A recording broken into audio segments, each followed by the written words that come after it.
jurusan, Kak ajarin dong gimana caranya kalau mau daftar Kementerian Luar Negeri dan lolos sampai ujian kompetensi tapi backgroundnya bukan dari HI. Pertama-tama yang mau aku sampaikan adalah meskipun kamu dari jurusan HI belum tentu lolos gitu. Jadi memang tes kemampuan bidang ini tuh unik ya. Jadi meskipun HI pun belum tentu lolos. Terbukti dari dalam satu angkatan itu nggak semuanya HI, ada dari jurusan-jurusan lain. Misalnya ada dari ilmu komunikasi dan bahasa Inggris. Nih ada Aikido di sini ya. Dia lagi gangguin aku filming. Ya, hai. Nih si nakal nih, si jabrik nakal nih. Itu pun belum tentu lolos. Nah, sekarang di video kali ini aku akan ceritain gimana strategi yang aku pakai dulu dan mungkin masih bisa dipakai teman-teman semua untuk ikut tes kemampuan bidang. Kalau misalnya teman-teman lolos sampai tes kemampuan bidang ya gitu, SKB. Nah, yang pertama adalah tes kemampuan bidang itu sebenarnya cukup mudah kalau teman-teman ngikutin pernyataan pers tahunan menteri. Nah, di setiap tahun, biasanya di awal tahun, kalau teman-teman ngikutin, ada yang namanya pernyataan pers tahunan menteri dan itu bisa diakses secara streaming ataupun teman-teman semua bisa cek www.kemlu.go.id gitu. Di situ biasa teman-teman bisa search pernyataan pers tahunan menteri tahun berapa. Nah, kayak gitu. Yang pertama adalah belajar pernyataan pers tahunan menteri. Berapa lama yang harus dipelajarin? Nah, menurut aku sih yang cukup relevan bisa teman-teman belajar 3 tahun ke belakang. Jadi tahun 2020, 2019, 2018 dan kalau teman-teman masih sanggup bisa sih sampai 5 tahun ke belakang gitu. Toh nggak akan banyak yang berubah dari 5 tahun ke belakang itu gitu. Nah, gimana cara belajarnya? Nah, di situ biasa ada isu-isu yang di-highlight. Nah, teman-teman lihat isu-isunya apa yang di-highlight di pernyataan pers tahunan menteri dan apa yang hanya disebut sepintas kayak gitu.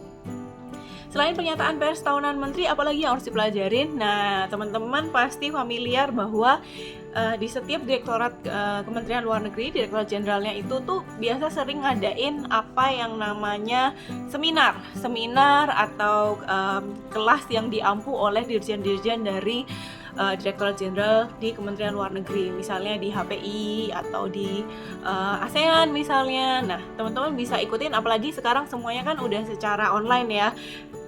Bisa juga cari-cari yang memang sudah di-post di YouTube misalnya. Itu membantu banget karena soal-soal yang keluar nggak akan jauh-jauh berbeda dari kelas-kelas tersebut gitu.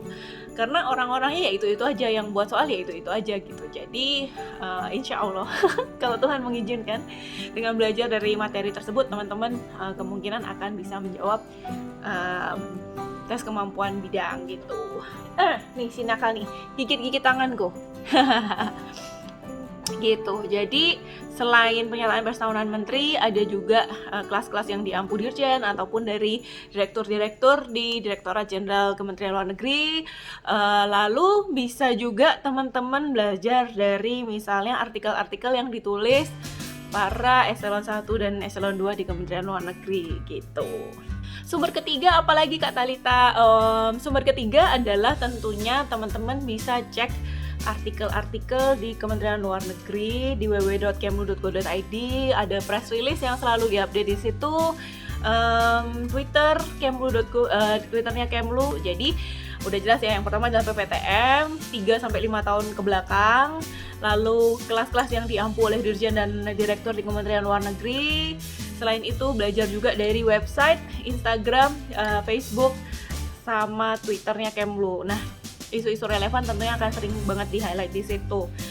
Selain itu, gimana sih cara belajarnya? Nah, memang memahami pola pikir gitu. Jadi stance-nya Indonesia kayak apa, terus pola pikir hubungan internasional itu seperti apa. Nah, teman-teman bisa juga yang keempat nih adalah banyak berteman, ngobrol sama anak-anak HI misalnya, ataupun bisa juga kalau aku sih dulu belajar dari teman-teman aku yang di Better dan ber-background HI. Jadi mereka tuh waktu debat itu sambil mengeluarkan ilmu-ilmu HI-nya gitu. Jadi di situ aku banyak belajar gitu. Nah, sampai di sini kira-kira video aku kali ini jadi ada 4 ya. 4.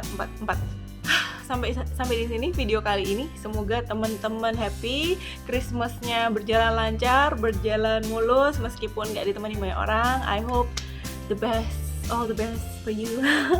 Bye bye.